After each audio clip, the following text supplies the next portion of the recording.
सफलता का चेहरा कैसा होता है हम आपको दिखाते हैं। अभी हमारे साथ ये 4 लोग जो हैं, इनके चेहरे देखिए, इनके चेहरों पर खुशी को देखिए और महसूस कीजिए कि सक्सेस जो होती है उसकी अपनी छवि क्या होती है। और ये चारों वैसे लोग हैं जो कि केवल 24 घंटे पहले जो नतीजे आए हैं उसमें सक्सेसफुल हुए हैं। भारत के सबसे बड़े एग्जामिनेशन आईएएस का एग्ज़ाम पास किया है। वैसे टेक्निकली यूपीएससी, सिविल सर्विसेज, लेकिन अमूमन यही कहते हैं आईएएस पास कर गया हमारा लड़का। तो आपका सबसे पहले नाम जानना चाहेंगे? मेरा नाम आतिफ वकार है। आतिफ, आप? प्रेरणा। प्रेरणा, आप? नाजिया। नाजिया, और आप? सुरेश। और ये जानना ज़रूरी है कि ये लोग हैं कहाँ से, क्योंकि हम इस वक्त हैं जामिया मिलिया इस्लामिया यूनिवर्सिटी दिल्ली में। और देश में जितने भी लोग इस कार्यक्रम को देखेंगे इस बात को बहुत फ़ख्र से महसूस करेंगे कि इस जगह से, आरसीए से 51 बच्चे पास हुए हैं। बच्चे क्या कहें, अब तो वो कलेक्टर और पुलिस कप्तान होंगे अपने जगहों के, लेकिन एस्पिरेंट के तौर पर ये सब के सब यहाँ पढ़े। और ये अपने आप में कीर्तिमान है जो कि जामिया मिलिया इस्लामिया के आरसीए ने इस बार अचीव किया है, 51 पीपल फ्रॉम वन प्लेस। तो आतिफ, सबसे पहले आपसे शुरुआत हम करेंगे।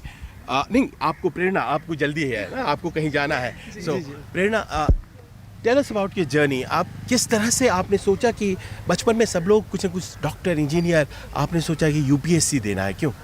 आई थिंक इट स्टार्टेड में, मतलब मेरे फादर ने मुझे बचपन में कोई बताया था कि एक डीएम की पावर क्या होती है, अगर वो कुछ अच्छा करना चाहे तो वो क्या कर सकता है। तो कहीं ना कहीं बैक ऑफ द माइंड वो था। उसके बाद थोड़ी जर्नी डिफ़िकल्ट हो गई थी। I lost my father at a very early age. तो उसके बाद मैं और मेरी मम्मी थे। मैंने फिर, मेरा एक इंक्लिनेशन हमेशा से रहा था सोशल सेक्टर में, तो मैंने सोशोलॉजी पढ़ा, सोशल वर्क पढ़ा, जॉब भी किया। फिर वो जॉब छोड़ी, फिर कहीं पे था कि ये एक एग्ज़ाम है जहाँ मुझे एक बार ट्राई तो करना चाहिए। तो वो जॉब छोड़ने के बाद मैंने ये यहाँ 2020 में स्टार्ट कर दिया था अपना प्रिपरेशन, और ये मेरा 4th अटैम्प्ट था। तो यहाँ तो आरसीए में एडमिशन के लिए भी परीक्षा होती है, ऑल इंडिया लेवल पे एग्ज़ाम होता है, उसको जब आप पास करते हैं तभी आप यहाँ आते हैं। तो यहाँ आरसीए का जो वातावरण था, कैसे आपने चुना कि ये जगह मेरे लिए मुफीद होगी, यही बेहतर होगा हमारे लिए, यहाँ आएँ, और यहाँ आकर के क्या खासियत मिली आपको? देखिए, इससे पहले मैं घर पे रह के पढ़ाई कर रही थी, तो एक कमी मुझे महसूस हो रही थी। घर यानी कि आप रांची से हैं?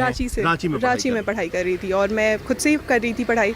तो कहीं ना कहीं कुछ कमी लग रही थी, क्योंकि प्रीवियस अटैम्प्ट में मैं क्वालिफाई नहीं कर पाई थी।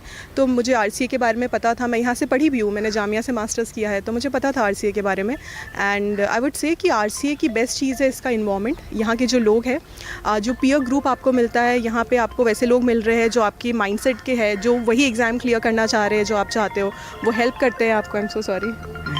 तो वो आपको हेल्प करते हैं, आप उनसे डिस्कशन करते हो, बहुत कुछ सीखने को मिलता है। मैं यहाँ पिछले साल आई थी मेंस के टाइम पे, और मुझे लगता है मेरे आंसर राइटिंग इंप्रूवमेंट में काफ़ी हेल्प हुई है। यहाँ पे जो बेसिक फैसिलिटीज़ है, जैसे लाइब्रेरी हो गई, 24/7 खुली है, तो आपको जब पढ़ने का मन है आप जाके पढ़ सकते हो। एडमिनिस्ट्रेशन स्टाफ जो है वो भी काफ़ी हेल्पफुल है। तो यहाँ आके बस पढ़ाई अब आपको करनी है, वो आपके ऊपर है, आपको पूरा माहौल मिल जाता है। और इस एग्जामिनेशन को जब आप पास करते हैं तो आप ही केवल पास नहीं करते हैं, आपका समाज, आपका कुटुंब सब पास करता है। गलत कह रहा हूँ या सही? जी डेफिनेटली। भले पीडीएफ में एक इंसान का नाम होता है, लेकिन उसके पीछे बहुत लोग लगे रहते हैं, जैसे फैमिली मेम्बर्स, फ्रेंड्स, सब चाहते हैं कि आप आ जाएं, और सबका सपोर्ट रहता है। तो इसीलिए सपोर्ट, और भले पीडीएफ में नाम एक जन का हो, लेकिन सपोर्ट और मेहनत सबकी रहती है। I know. देखिए, ये जामिया में हम खड़े हैं, यहाँ इतने वातावरण में लोग, आसपास सब जो लोग पास किए हैं, मुखर्जी नगर में, जेएनयू में, कौन, बेड़सराय कहते हैं ना, वहाँ, उसके अलावा राजेंद्र नगर, बहुत से छात्र, विद्यार्थी, स्टूडेंट्स लगे हुए हैं इसमें, इन प्रयासों में। कुछ का नाम आता है, उनमें से आपका एक नाम आया है। तो ये जो क्लीशे सवाल होता है टीवी वालों का, वो मैं आपसे पूछूंगा, आपको कैसा लगा अचानक ये खबर जब आपके ऊपर डाउन बॉन्ड की? देखिए, पता तो था कि रिज़ल्ट आने वाले हैं, दोस्त साथ में बैठे हुए थे, लेकिन डर हमेशा लगे रहता है कि होगा नहीं होगा। नहीं, कभी सुबह से बताइए, क्योंकि सुबह जब हुई होगी, आँख खुली हुई होगी, तो आपको लग रहा होगा आज तो नतीजे आने हैं भाई, क्या करें? जी। ये तो पता था कि रिज़ल्ट आने वाला है, तो बहुत एंग्जाइटी तो बिल्कुल थी। मैं बार बार ऑनलाइन आकर के चेक कर रहा था, तो फिर मैं, एक फ्रेंड ने कहा कि तुम ज़्यादा परेशान मत हो, एक काम करता हूँ, मैं देख लूँगा और मैं तुम्हें बता दूँगा। तो मैं उसे उस वक्त फ़ोन रख दिया, उसके बाद फिर उसने बताया। तो डेफिनेटली बहुत अच्छा लगा। एंग्जाइटी तो शुरू में था, और उसके बाद कभी कभी यकीन ही नहीं होता है। जैसे कल रात में मैं सोने जा रहा था, तो मैं फिर से वेबसाइट खोल कर डाउनलोड करके पीडीएफ की क्रॉस चेक किया कि सच में हुआ है क्या। क्या बात कर रहे हैं? कई घंटे बीत चुके थे। डेफिनेटली मैंने कल पीडीएफ को 7 से 8 बार डाउनलोड करके चेक किया है कि सच में हुआ है कि ना, भरोसा ही नहीं हो रहा था। लेकिन हाँ, ये पता था कि हो गया है, लेकिन जब सैचुरेट हो रहा है, जब पूरा प्रोसेस सैचुरेट होने के बाद, क्योंकि काफ़ी लंबा जर्नी होता है तो यकीन करना थोड़ा मुश्किल होता है। तो मैंने 4, 5, 6 बार का क्रॉस चेक किया, आपने अभी भी यकीन नहीं हो रहा है। आपको देख करके लगता नहीं है कि आप आईएएस का एग्जामिनेशन पास किए हैं? आप किसी को कह दें कि अभी तो मैं बस कॉलेज गई हूँ, तो वो बहुत आसानी से मान लेगा, और मुझे लगता है बाकी लोग। क्या नाम है आपका? सर मेरा नाम नाजिया है और मैंने पास किया है और ये मेरा 4th अटेम्प्ट था। 4th अटेम्प्ट आपका था? क्या बात है। 4th अटेम्प्ट में नाजिया ने यूपीएससी पास किया। रैंक आपका क्या आया? मेरी रैंक 670 है। और ये बताइए कि यहाँ जामिया में इस बार बहुत से लड़के लड़कियाँ बहुत तैयारी कर रहे थे और गजब का नतीजा। तो ये मोटिवेशन यहाँ क्या था इस ज़मीन में? हम लोग अभी तक डीयू और जेएनयू इन 2 यूनिवर्सिटीज़ के बारे में ज़्यादा जानते थे, मुखर्जी नगर जाना करते थे, लेकिन जामिया ने तो कमाल कर दिया। सर जामिया में आपका एक फ्रेंड ग्रुप बन जाता है, क्योंकि यहाँ पे ऐसे भी लोग होते हैं जो ऑलरेडी सेलेक्टेड होते हैं और ऐसे भी लोग होते हैं जो 3-4 बार फेल कर चुके होते हैं। तो आप दोनों लोगों से सीख सकते हैं कि उन्होंने अगर सिलेक्शन लिया है तो उन्होंने कैसे लिया है, उन्होंने कैसे इम्प्रूवमेंट की है। एंड जो ग्रुप डिस्कशंस होते हैं वो बहुत ही फ्रूटफुल होता है वो तैयारी के दौरान आपको। जी। अच्छा, अब देखिए, आप मुस्लिम समाज से आती हैं और बहुत ही कहा जाता है कि पढ़ाई को लेकर के एक बहुत से बच्चे नहीं पढ़ पाते हैं, चाहे उसकी वजह है अभाव हो, कुछ भी हो, पर आपने ये हिम्मत दिखाई। जाहिर है कि परिवार में भी लोग चाहते होंगे कि आप इतना दूर जाएं, या फिर ये आपकी ज़िद थी? ये मेरे पेरेंट्स का सपोर्ट के थ्रू हो पाया है, बिकॉज़ मैं जहाँ से हूँ गिरिडीह झारखंड, वहाँ पे हायर एजुकेशन का बहुत ज़्यादा अच्छा स्कोप नहीं होता है। बट मेरे पेरेंट्स ने मुझे हमेशा बताया कि जो डिस्ट्रिक्ट में ऑफिसर्स है वो कैसा काम कर रहे हैं, and they always had a faith in me कि उनकी बेटी भी कुछ कर सकती है।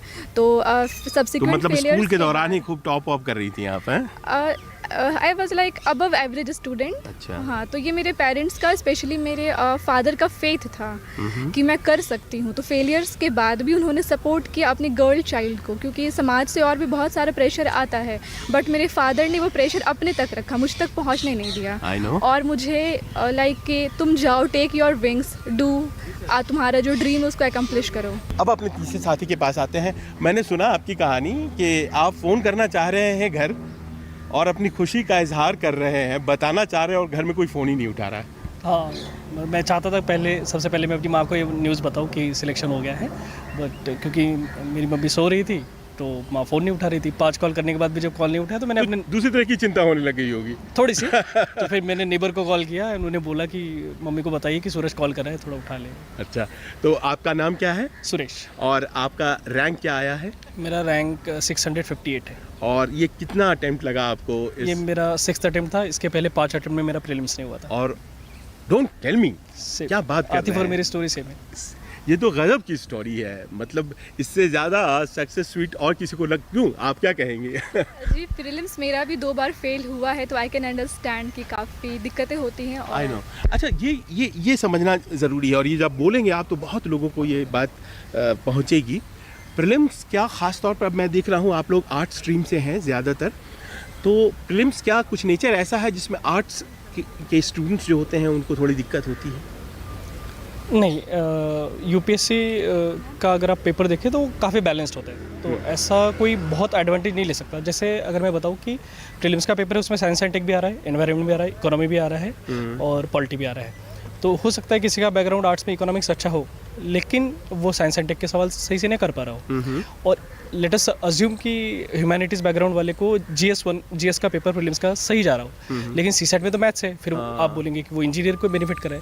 तो आप दोनों पेपर का नेचर जब देखेंगे तो you will find there is a harmonious balance which UPSC has found. एक स्केलिंग कर दिया गया है कि कोई ओवर पावर नहीं कर सकता, बट हाँ एफर्ट सबको करना पड़ेगा।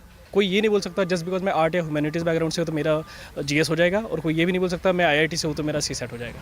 हमारी तरफ से बहुत बहुत शुभकामनाएं, आप अच्छा करें, और अगर आपके आने वाले दिनों में अटेम्प्ट हैं तो उसके लिए भी हमारी best wishes. Thank you so much. Cameraman Rafiq के साथ संजीव त्रिवेदी, न्यूज़ 24।